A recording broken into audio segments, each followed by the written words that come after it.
Topic मेरा favourite है budget. ना पक्ष की ना विपक्ष की बात करेंगे, निष्पक्ष।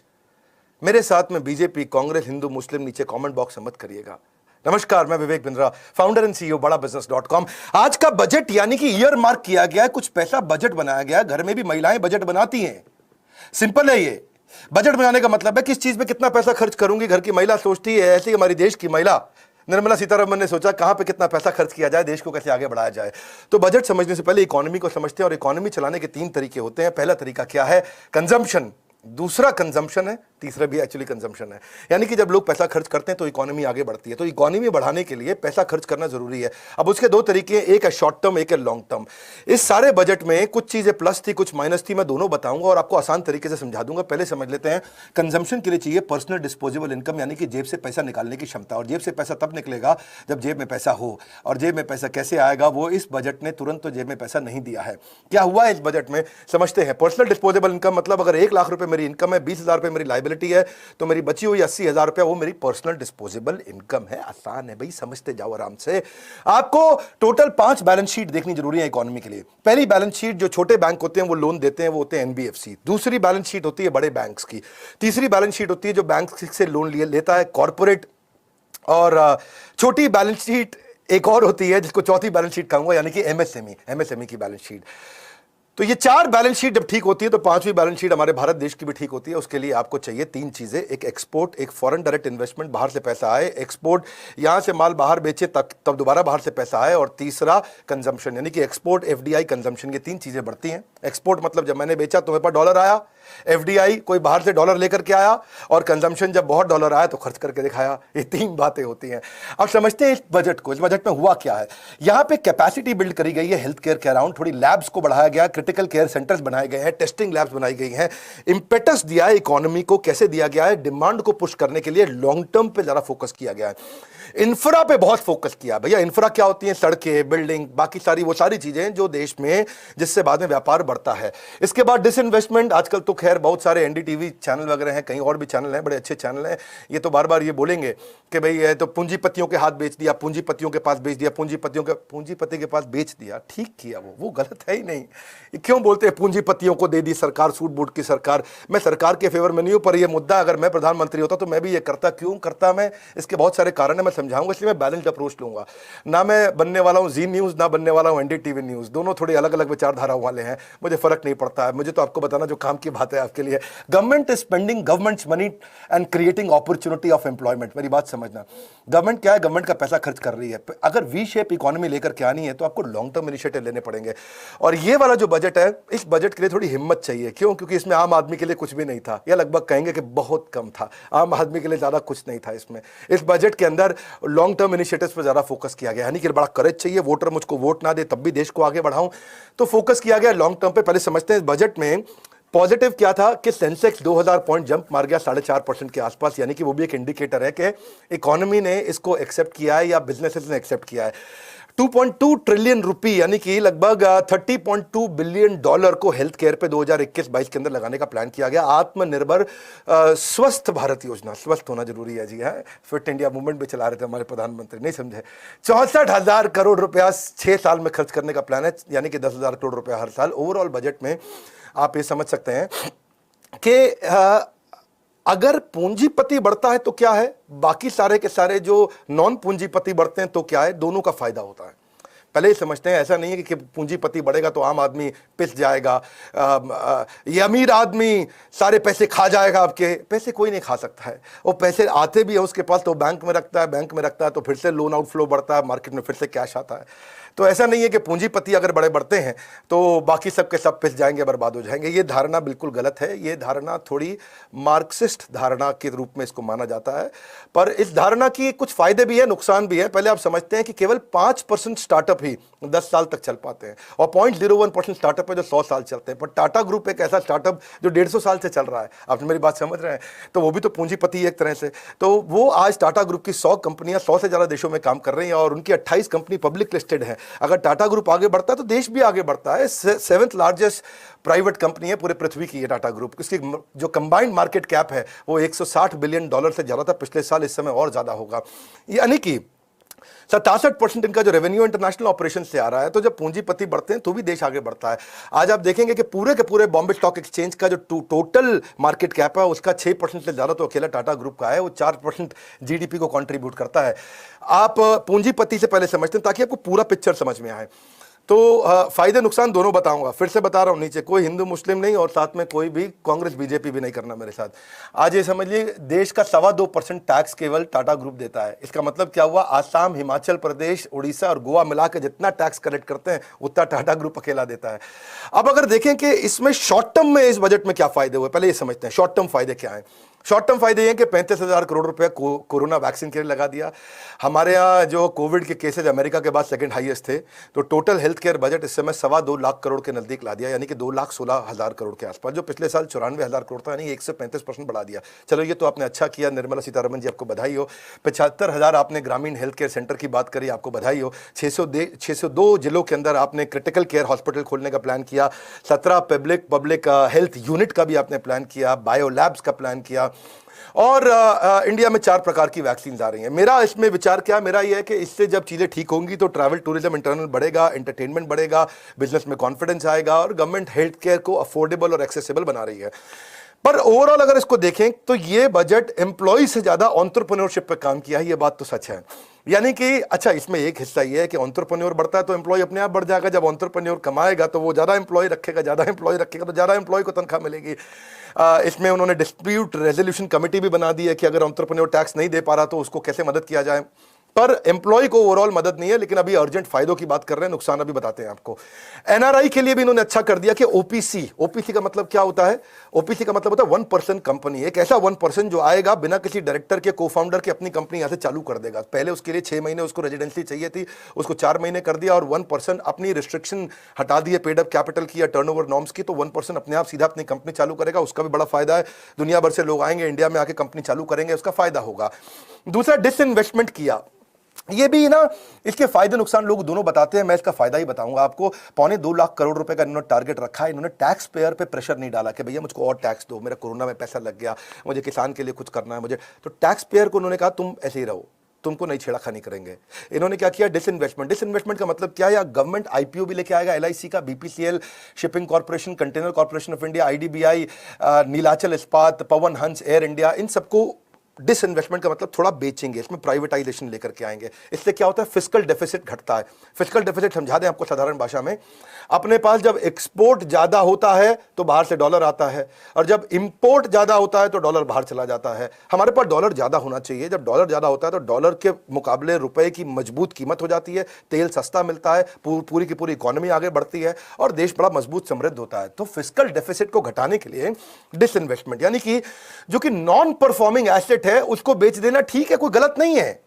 अगर आपके पास रेलवे की बहुत जमीन पड़ी है और खाली है, उसे कोई फायदा नहीं हो रहा, तो उसे बेच देना चाहिए। उसको बेचने से ऐसा नहीं है पूंजीपतियों को बेच दिया, देश नहीं, वो हमारे देश के लोगों को मिल रहा है, वो उस पर बिजनेस करेंगे, पैसा कमाएंगे, उसमें और एम्प्लॉयमेंट जनरेट होगा और टैक्स आएगा तो देश आगे बढ़ता है। इसलिए एक प्रकार का विचारधारा मत समझिए, बैलेंस अप्रोच को समझिए। जब बैलेंस अप्रोच समझेंगे तो आपको सही समझ आएगी। कोई न्यूज़ चैनल कोई कहानी सुनाता है, कोई न्यूज़ चैनल कोई कहानी सुनाता है, मैं किसी की निंदा नहीं कर रहा, हर एक की अपनी विचारधारा है, पर मैं आपको बैलेंस अप्रोच देना चाहता हूं।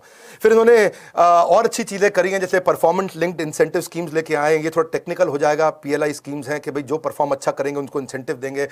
पर मैं थोड़ा इजी चीजें बात करता हूं। जो डायरेक्ट टैक्स है, डायरेक्ट टैक्स में आईटीआर में इन्होंने 75 साल से उम्र जिसकी ज्यादा है उसको बोला टैक्स भरने की जरूरत नहीं। पर मेरा मानना है इससे कोई बहुत ज्यादा फायदा नहीं होगा, क्योंकि जो 75 साल की उम्र से ज्यादा के लोग हैं, ऐसे लोग ही देश में 10-20 हजार होंगे जो कमा रहे होंगे और उनको टैक्स का बेनिफिट दिया, तो ये तो एक आई वॉश है। इसमें तो मैं सरकार की कोई बहुत तारीफ नहीं करना चाहूंगा। और इन्होंने एक चीज अच्छा किया कि जो पुराने केसेस हैं जिसमें टैक्स की दिक्कतें थी, वो 3 साल से पुराने केसेस को, जो 50 लाख से कम यानी कि बहुत छोटे थे, जिन्होंने गलतियां ही करी होंगी, ये कोई ऑर्गेनाइज टैक्स फ्रॉड नहीं थे।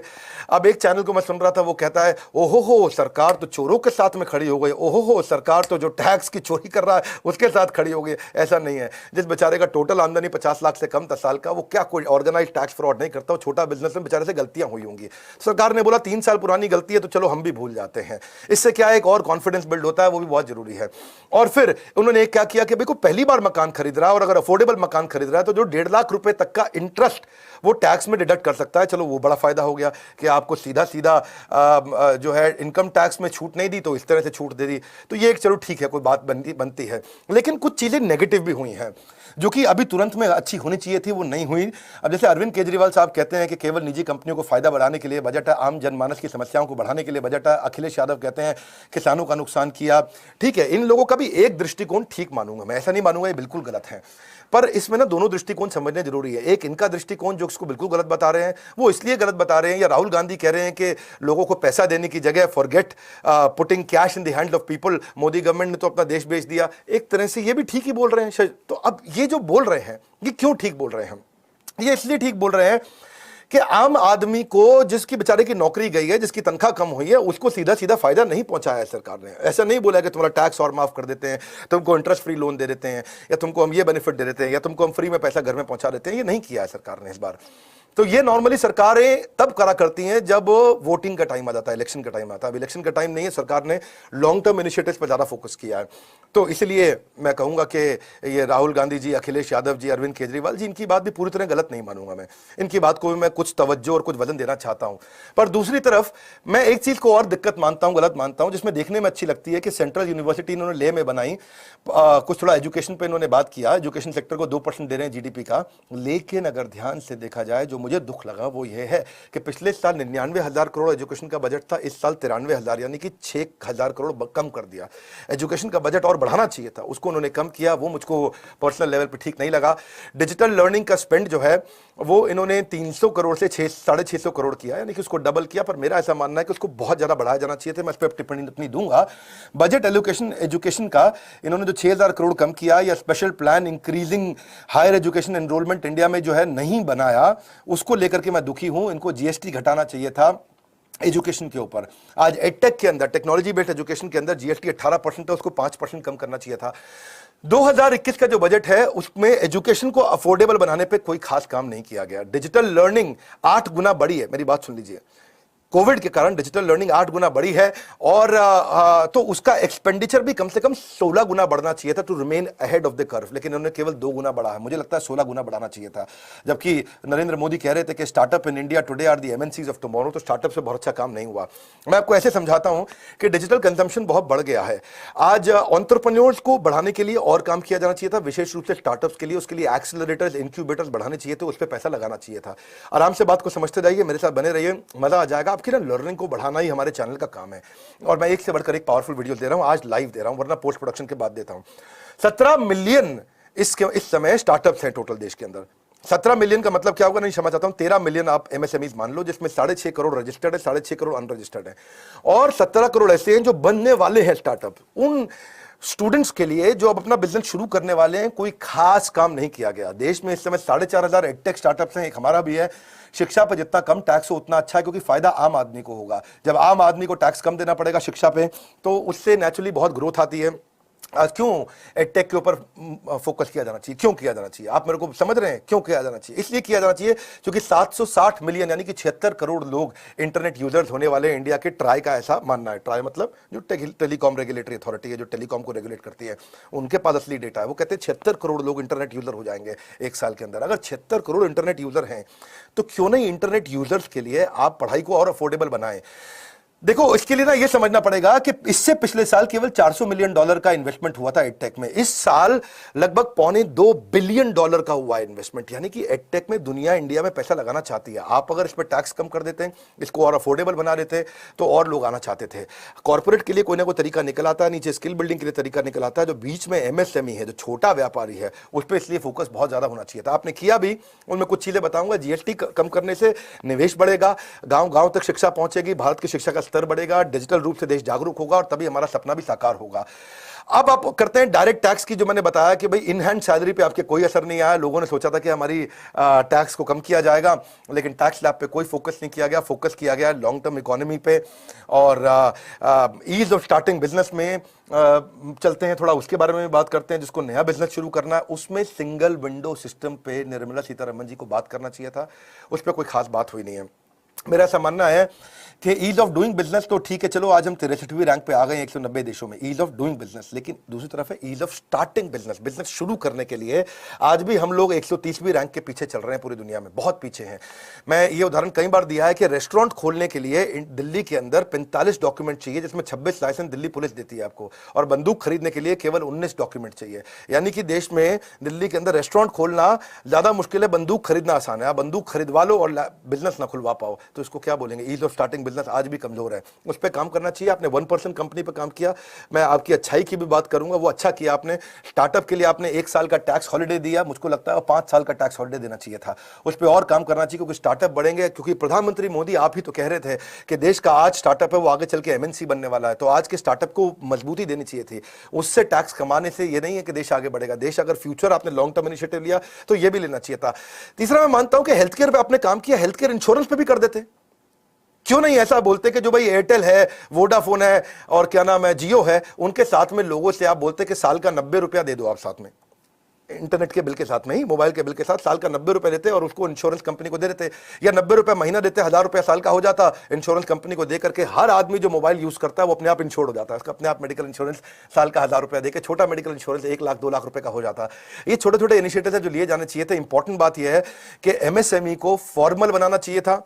एमएसएमई को फॉर्मल बनाने के लिए आप उनकी रजिस्ट्रेशन पे काम करें, क्योंकि अगर रजिस्ट्रेशन नहीं हो रहा है एमएसएमई का, वो कच्चे में काम करता है तो टैक्स चोरी होती है, आपको टैक्स उससे ज्यादा मिलता है। 6.5 करोड़ छोटे व्यापारी जो रजिस्टर नहीं कर रहे, उसको रजिस्टर कराने पे इनिशिएटिव लिया जा सकता था। मुझको लगता है ये भी एक एरिया नेगेटिव है जहां पे काम किया जा सकता था, क्योंकि जब तक टैक्स की चोरी होती है, करप्शन बढ़ता है। अगर आप रजिस्टर करा दें उनको किसी प्रकार से, उस पर पैसे लगाते तो ज्यादा 6.5 करोड़ व्यापारी आज रजिस्टर करते, कच्चे में काम ना करते, पक्के में करते, तो करप्शन नहीं बढ़ता।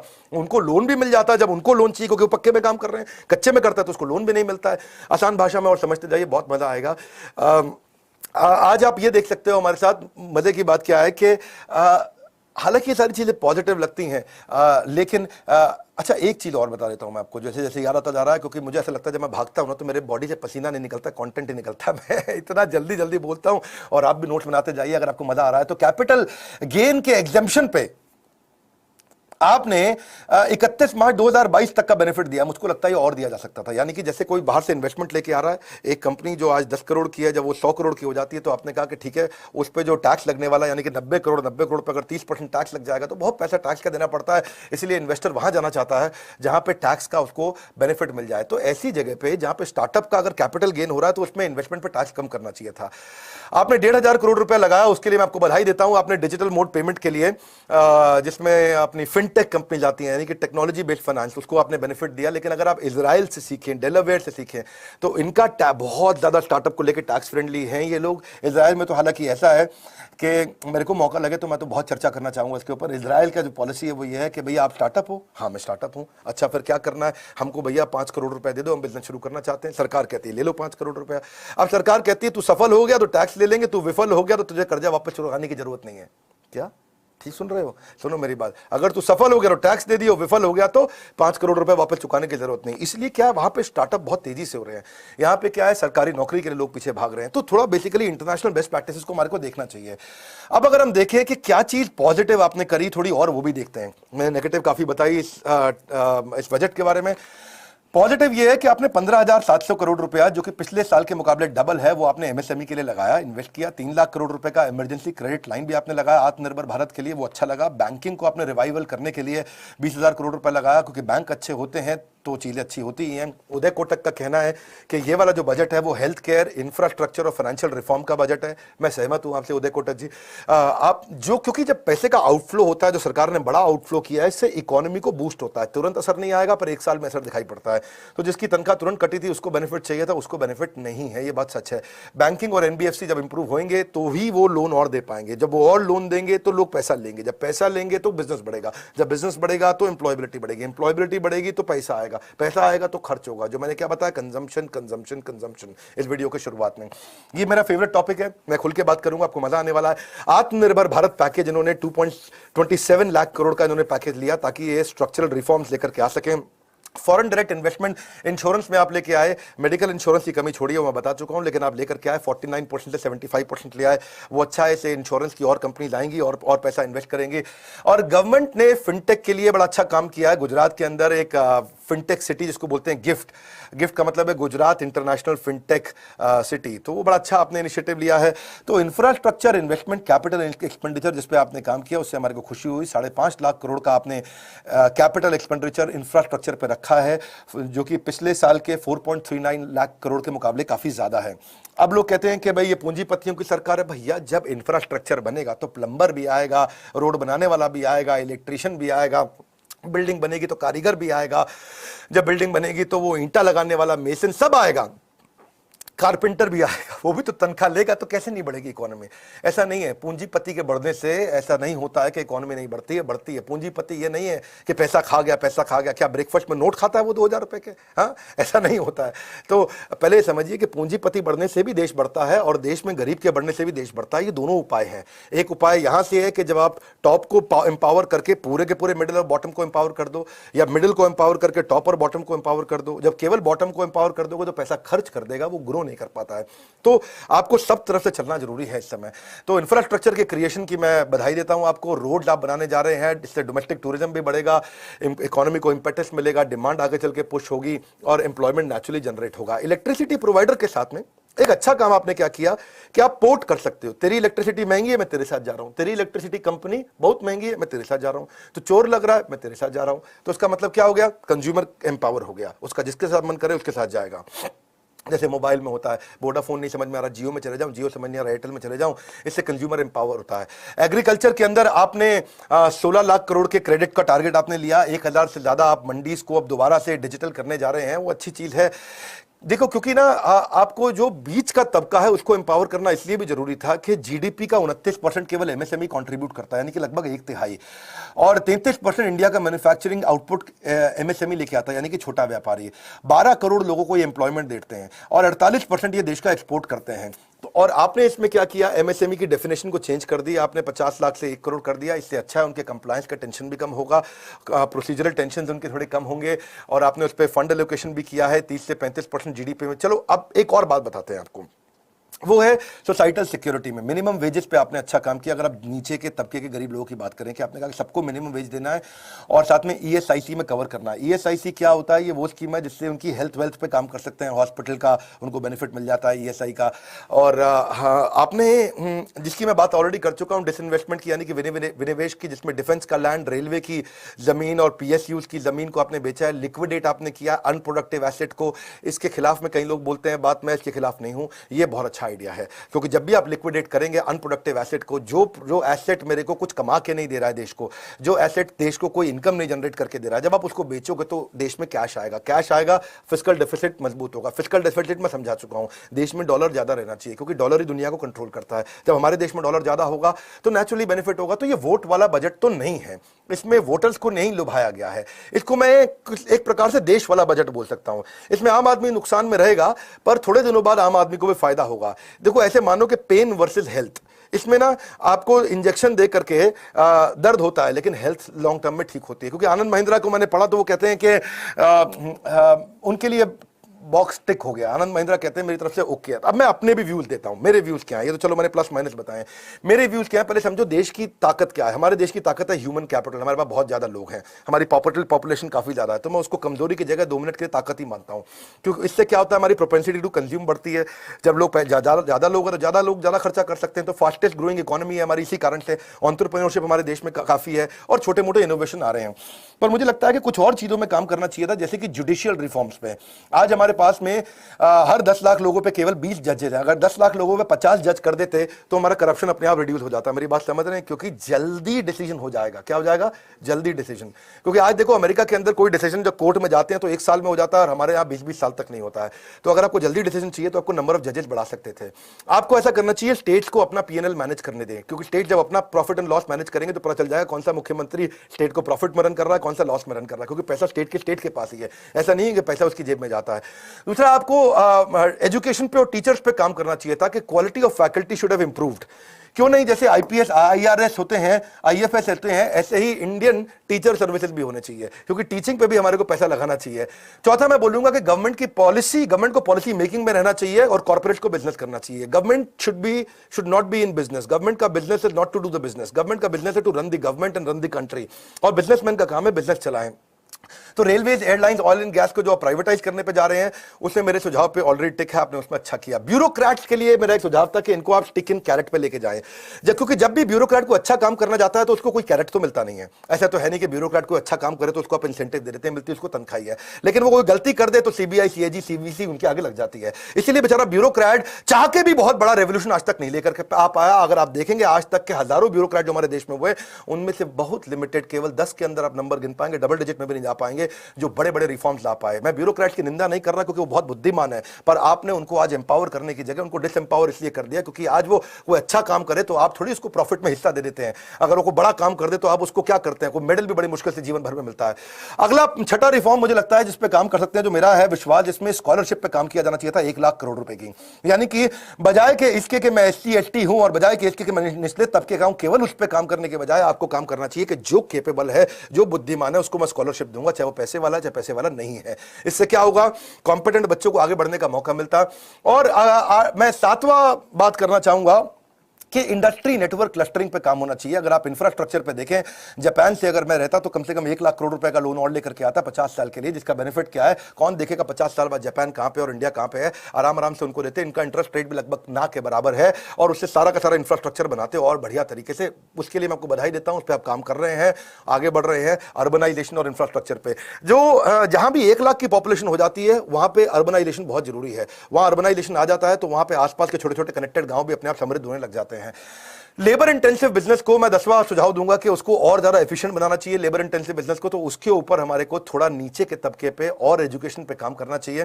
फिर मैं बताऊंगा कि अपना 11वां सुझाव कि गवर्नमेंट को स्टार्टअप पे बहुत ज्यादा पैसा लगाना चाहिए था, इंक्यूबेटर, एक्सेलरेटर, जिसकी बात भी मैंने करी, इस पर करना चाहिए क्योंकि फैसिलिटी उस पर आज भी बहुत न्यूनतम है। मेंटर सरकार को देने चाहिए कि आज हम लोग सरकार को कहना चाहिए कि हम 25,000 मेंटर दे रहे हैं सरकार की तनख्वाह पे। जिसको भी बिजनेस अच्छा करना, अगर उनका आइडिया अच्छा है तो सरकार के मेंटर आके, जिनको सरकार 3 लाख रुपए महीना तनख्वाह दे और ऐसे 25,000 मेंटर सरकार क्रिएट कर दे, तो वो इंक्यूबेटर, एक्सेलरेटर की तरह काम कर सकते हैं। इसीलिए मेरा मानना है कि आपको अपने लीडर्स वाइजली चूज करने चाहिए। चंद्रगुप्त मौर्य ने चाणक्य को चूज किया था, और आपको भी पुराना भारत ही हमारे को आगे लेके जाता है, जहां पे भगवत गीता में वैल्यूज, प्रिंसिपल्स और मोरालिटी सिखाती हैं। बहरहाल आपके लिए क्या है, आपके लिए 2 बातें हैं, एक faster adoption to new technology, faster adoption to new process, तभी आप आगे बढ़ सकते हैं, तभी इकोनॉमी भी वी शेप में आएगी। मेरे को और आपको आगे बढ़ना पड़ेगा। इसलिए मैं भी इनिशिएटिव ले रहा हूं ताकि लोग फास्टर अडैप्टेशन कर सकें, टेक्नोलॉजी को भी और नए प्रोसेस को भी। और मेरा इनिशिएटिव क्या है, समय मैंने लगता है काफी ज्यादा ले लिया है। मेरा इनिशिएटिव यह है कि लोगों के पास टाइम नहीं था, लोगों के पास में वर्नाक्युलर हिंदी भाषा में high powerful super solid content नहीं था, उनको बिजनेस की एजुकेशन नहीं थी, उनके पास एमएसएमई के मेंटर्स नहीं थे, उनके पास क्वालिटी फैकल्टीज नहीं थी, या उनके पास मिनिमम एजुकेशन क्वालिफिकेशन के कारण एमबीए में एडमिशन नहीं ले सकते थे, या ले भी सकते थे तो एमबीए बहुत महंगी थी, या फिर उनके हाई फेलियर रेट्स हैं बिजनेस के। तो ये सारी तकलीफों को सॉल्व करने के लिए हमने आपके लिए अपने इस एंटरप्रेन्योरशिप प्रोग्राम को बिल्ड किया। आप आइए इस एंटरप्रेन्योरशिप प्रोग्राम को सीखिए, क्योंकि सरकार भी समझ गया है, आत्मनिर्भर आत्मनिर्भर आत्मनिर्भर। सरकार ने एम्प्लॉय से ज्यादा फोकस एंटरप्रेन्योर्स पे किया। एंटरप्रेन्योर जब ग्रो करते हैं तो एम्प्लॉयज अपने आप ग्रो करते हैं, देश अपने आप ग्रो करता है। बोर्ड लाइन नंबर मेरा बड़ा सिंपल है, 9810544443, यानी कि क्या है 9810544443। इस नंबर पे आप फोन करके बात करिए। हमने आपके लिए कुछ अच्छे प्रोग्राम जैसे लॉन्च किए, जो भी कुछ था एंटरप्रेन्योरशिप के लिए हमने सब कुछ दिया है। ये हमारी भागीदारी है देश को आगे बढ़ाने के लिए। आपको अगर ये बजट समझ में आया, पूरा का पूरा बजट आसान भाषा में मैंने हिंदी के अंदर इजी करके समझाया आपको, और बड़ी बैलेंस्ड अप्रोच दी है। इस बजट के फायदे नुकसान दोनों बताएं। आप इस वीडियो को आपस में शेयर कर सकते हो कुछ खास लोगों से। उनको मत शेयर करना जो बिल्कुल एक्सट्रीमिस्ट नेचर के हैं, क्योंकि वो फिर नीचे आकर के कॉमेंट बॉक्स में बहुत कुछ बोलते हैं। मैं एक्सट्रीमिस्ट नेचर का नहीं हूं। मेरा काम क्या है, सबसे सीखना। मैं कांग्रेस से भी सीखता हूं, बीजेपी से भी सीखता हूं, मैं हर धर्म से सीखता हूं। मैं सबसे सीख करके फोकस किस पे करता हूं, एंटरप्रेन्योर बनाने पे। और आपको एंटरप्रेन्योर बनाना ये मेरी जिम्मेदारी है, आपको सफल बनाना ये मेरी जिम्मेदारी है। शेयर करिएगा वीडियो को। और अगर मेरा ये इनिशिएटिव, निडर इनिशिएटिव आपको अच्छा लगा है तो जरूर लाइक करके उत्साह बढ़ाइए कि आप चाहते हैं ऐसे वीडियो और लेके आए। आगे मैं रतन टाटा जी पे वीडियो बनाने की मेरी इच्छा है। मेरी इच्छा है कि मैं इलॉन मस्क पे दोबारा एक वीडियो बनाऊं। मेरी इच्छा है कि मैं स्टीव जॉब्स पे वीडियो बनाऊं, सरदार पटेल पे बनाऊं, या फिर क्यों गांधी जी को बोला जाता था मजबूरी का नाम महात्मा गांधी, पूरे सम्मान के साथ। मैं उनकी कोई बुराई नहीं करना चाहता। आप नीचे कमेंट बॉक्स में बताइए आप कौन सी केस स्टडी देखना चाहते हैं, पिछले पावरफुल वीडियो आपने जरूर देखे होंगे। मैंने एक से बढ़कर एक केस स्टडी लानी शुरू कर दी है। इस समय मैं पावरफुल कंटेंट दे रहा हूं। हमारे साथ जुड़े रहने के लिए, वीडियो को शेयर करने के लिए, कमेंट बॉक्स में अपनी राय बेबाकी से रखने के लिए आप सबका हृदय की गहराइयों से प्रेम पूर्वक मुस्कुराहट के साथ धन्यवाद।